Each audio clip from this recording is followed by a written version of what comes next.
السلام عليكم ورحمة الله، ازيكم يا حبايبي؟ عاملين ايه؟ يا رب تكونوا بخير. حلقة جديدة النهاردة. هو انا هعمل فيها وصفة، بس الموضوع اللي هتكلم فيه بعيد عن الوصفة تماما. فاللي عايز حاجة من الوصفة ومش واضحة من التصوير يكتب لي ان شاء الله كومنت وانا هقول له. انا مش هجري خطوات الفيديو عشان انا النهاردة معايا مشكلة. المتابعة عندي لقيتها سايبالي كومنت من فترة وانا ما كنتش واخدة بالي منه، انها عايزة تقول المشكلة بتاعتها واحنا نقول لها حل. فيا ريت اي حد هيشوف الفيديو لو سمحتي تكرما منك اسمعي المشكلة للآخر، ويا ريت تقولي لها حل. وهي طالبة مننا يا جماعة اللي احنا ما نلومش عليها ولا نقول لها كلام يضايقها، احنا بس نقول لها حل للمشكلة. انا هقرا لكم المشكلة زي ما هي كاتباها بالظبط. هي تواصلت معايا واخدت رقم الواتساب بتاعي وبعتت لي المشكلة. المهم بتقولي أنا القصة بتاعتي بدأت لما كنت شفت واحد لأول مرة في كاتب كتاب حد قريبي، ولفت نظري من أول نظرة زي ما بيقولوا كده. معرفش ايه اللي شدني ليه. المهم ان في المناسبة دي ما حصلش بينا أي كلام خالص، بس فضلت أفكر فيه وفضل شادد تفكيري قوي فترة كده لغاية ما جه ميعاد فرح نفس قريبي ده، وهو طبعا برضو كان من ضمن المعازيم. المهم اللي هو جه وبرضه لفت نظري اللي هو كان برضه بيبص لي زي ما انا ببص له. المرة دي اتكلمنا كده كلمتين يعني على خفيف كده. مرت الأيام بقى وبدأ يبقى بينا اتصالات خفيفة في الأول، وواحدة واحدة أنا معرفش ازاي ده حصل بقى هو محور حياتي كلها. قعدنا مع بعض حوالي سنتين، كان هو شغلي الشاغل.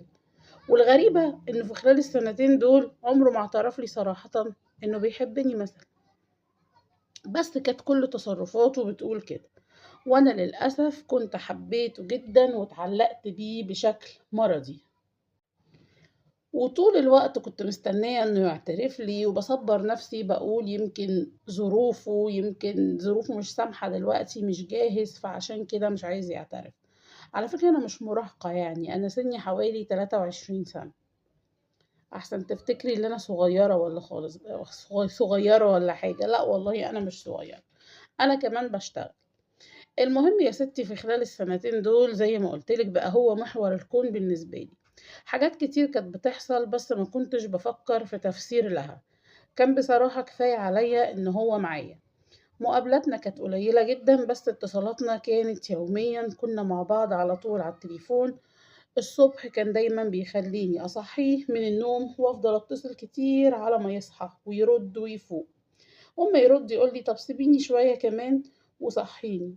مش مهم بقى أنا مثلا نايمة أو ورايا شغل أو في مشوار أو حتى أجازة، مش مشكلة، أو حتى في الشغل ما كانتش بتفرق معاه بصراحة. وأنا كمان ما كانتش لافت نظري النقطة دي أوي. هو أهم حاجة كانت عنده اللي أنا أصحيه على ميعاد شغله وخلاص، ويرجع بالليل يديني تو ميسد كول أو يرنلي مرتين على الموبايل، فكده أفهم إنه وصل البيت ويتعشى ويغير هدومه ويفوق، وبعدين يديني المسد التالت وده معناه إني أتصل بيه. ونفضل بقى نتكلم ونحكي عن أحداث اليوم، وده كان بيحصل يوميا على مدار السنتين.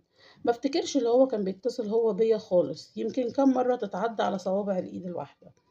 كان كل الاتصالات أنا اللي بتصلها، إنما هو كان يدوب يديني المسد وأنا أتصل. وأنا كنت عارفة إنه كمان عارف بنات تانية، وكان بيقول لي دول صحباتك، مع إني معرفهمش، بس بما إنهم بيكلموه يعني. معرفش إزاي كنت معمية بالطريقة دي وكنت بعدي وبستحمل، فكان بيقول لي عليهم صحباتي. في مرة عزمني على فرح أخته، رحت أنا وواحدة قريبتي، وهناك كان عازم واحدة من اللي بيسميهم صحباتي، وطبعا عرفني عليها. وطبعا من أول ما شفتها وشفت طريقتها معاه عرفت إنها بتحبه. ما احنا بنات بقى زي بعض وبنفهم بعض كويس أوي. عدت فترة بعد الفرح ده، أكلمه ألاقيه مشغول يقول لي واحدة من صحباتك كانوا بيكلموني. المهم كنت عامية جدا وكل الحاجات دي معرفش أنا كنت بعديها إزاي. المهم جه في وقت كده قال لي أنا عندي شغل وعايزك تكتبهولي على الكمبيوتر وبعدين تنزلهولي على ميموري أو فلاشة. وطبعا أنا ما تأخرتش، خدت منه شغله وكنت بكتب له وقبله اديله الجزء اللي انا خلصته، ويشوفوا اذا كان محتاج تعديل ولا حاجة اخده واعدله واكتبه، وقبله اوديهوله، وهكذا لغاية ما خلصت له الشغل كله. معرفش ازاي برضو مفكرتش ساعتها اللي هو ليه ما وداش مكتبة، او ليه ما عملش كده. ما كنتش شايفة اللي بيحصل وان ده استغلال ليا، كل ده ما كنتش شايفاه. المهم تعبت جدا في الشغل ده لغاية ما خلصتهوله، واخر جزء من الشغل كنت خلصته وانا بوديهوله، راح قايل لي في وسط الكلام خبر خلاني كان هيغمى عليا في الشارع. قال لي انا هخطب. طبعا لكم ان تتخيلوا صدمتي، بس لما مرضتش اقول له لا ايه ليكي انت تتخيلي صدمتي عامله ازاي. بس لما مرضيش يقول لي هي مين اللي هيخطبها، قلت يمكن انا، وعاملها لي مفاجاه. بس هي كانت، المهم زي ما قلت لكم، قلت لما ما قاليش هي مين قلت يمكن انا.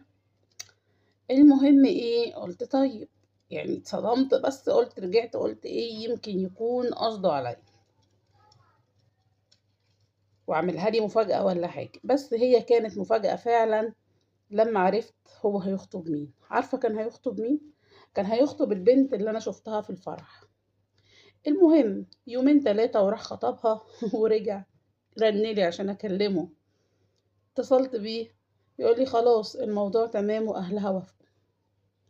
بقيت عاملة زي المدبوحة مش عارفة أقول له إيه. قلت له مبروك وأنا من جوايا بموت من بجحته. يقول لي أنتي بتقوليها من غير نفس ليه؟ ما بقيتش عارفة أقول له إيه. يعني إيه بقولها من غير نفس ليه؟ المهم كمل إجراءات الخطوبة وخطب. وبجحته كان أحيانا يكلمني وهو عندها في البيت، ومرة كلمني وهو معاها وبيشتروا حاجات عشان الجهاز، وقال لي خدي كلميها هي عايزة تكلمك. في اليوم ده والله كنت حاسة اني هتشل فعلا، مش فعلا يعني، حاسة دراعي وقف وكنت حاسة اني هيجرالي حاجة. بعد كل اللي عملته معاك ده كله، في تفاصيل كتيرة انا ما قلتهاش، يعمل معايا كده؟ ما فاتش اقل من شهرين، واللي كان مش جاهز ومعهوش ولسه بيكون نفسه، ما فاتش اقل من شهرين الا ولقيته بيعزمني على الفرح ومصمم اني اروح. طبعا ما قدرتش اروح عشان كنت عارفة اني ممكن انهار لو شفتها ولو شفتهم مع بعض. نسيت اقولك انه هو خاطب بقى هي يقول لي ايه صحيني، ده بجح قوي يا اختي والله، صحيني انتي برضو. جيت في الاخر قلت له لا هي تصحيك بقى. المهم اتجوز، وبعد الجواز كلمني مرة وهي طبعا معاه وكلمتني، وانتي عارفة بقى ايه طريقة كيد البنات زي ما بيقولوا. وبعدها كلمني مرة بالليل وبعدين سكت فجأة، وقال لي معلش اصلها صحيت مخضوضة لما ما لقيتنيش جنبها. انا مالي انا، انت بتحرق دمي ليه؟ انا مش فاهمة. بقيت عاملة زي الطير المذبوح مش عارفة اعمل ايه. انا عايزاكي تقولي لي اعمل ايه عشان افوق، ويا ريت كمان اي حد هيشوف الفيديو يقول لي اعمل ايه وانسى ازاي اللي حصل لي ده. انا ما بقاش عندي ثقة في اي حد ولا بقيت عارفة اعمل ايه. وادعولي يا جماعة كتير افوق من اللي انا فيه ده. بصي انتي قلتي انك مش عايزة حد يلومك، انا مش هلومك، عشان فعلا زي ما انتي قلتي ساعات مراية الحب بتكون عمياء. بس خلاص هو عمل حاجات كتير. اولا هو كان باين من اول انه بخيل، انتي اللي بتتصلي، مستغل بيستغلك في انك تخلصي له شغله.